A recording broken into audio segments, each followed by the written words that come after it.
Ever since this semester has started, we have had to make a lot of sacrifices and changes in our typical routine. One change that has impacted our lives the most is the use of Zoom. At its best, it has allowed us to attend classes virtually anywhere.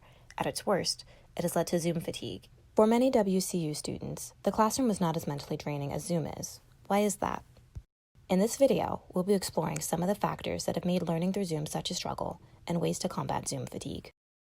Whether it feels like it or not, sitting in Zoom calls all day requires us to focus on conversations to absorb the information presented to us.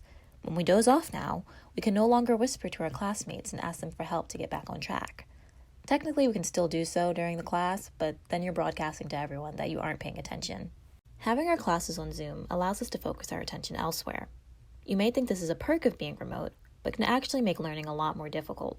It's hard to focus on class when you can easily go on your phone, check your email, complete other schoolwork, or do an array of other tasks. Whether you're attending class at home or in your apartment, we're all working in unfamiliar environments that aren't dedicated to our academics. For many, remote learning has melded together our workspace with our home space. This can be all disorienting, especially when there are many distractions in the background, such as relatives or outside noise. I think we can all agree that sitting in front of your computer all day is extremely draining.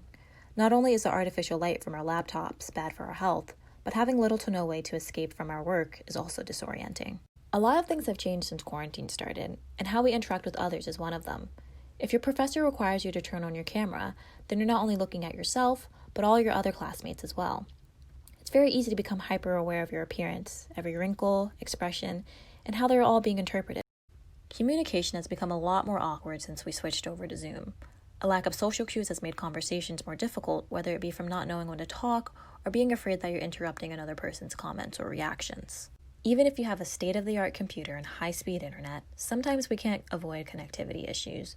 Poor video quality, audio quality, and lag can make it difficult for others to understand you, and vice versa. To make your semester a little bit easier, here are some ways to combat Zoom fatigue. The first is to avoid multitasking. When your attention is split all different directions, it's very easy to become overwhelmed and tired. Next is to reduce on-screen stimuli. Make sure to minimize multiple tabs, and if you can, switch to handwritten notes or paper. If you have the choice to do so, don't use video. And if you have to, hide yourself from view so only your professors and your peers can see you. Finally, silence your notifications. Despite all the work that you need to get done for your classes, it's important that you also take time for yourself. Make sure to build breaks into your schedule to do something that doesn't involve looking at your screen. It can be as simple as stretching for 5 minutes or going outside for a short walk.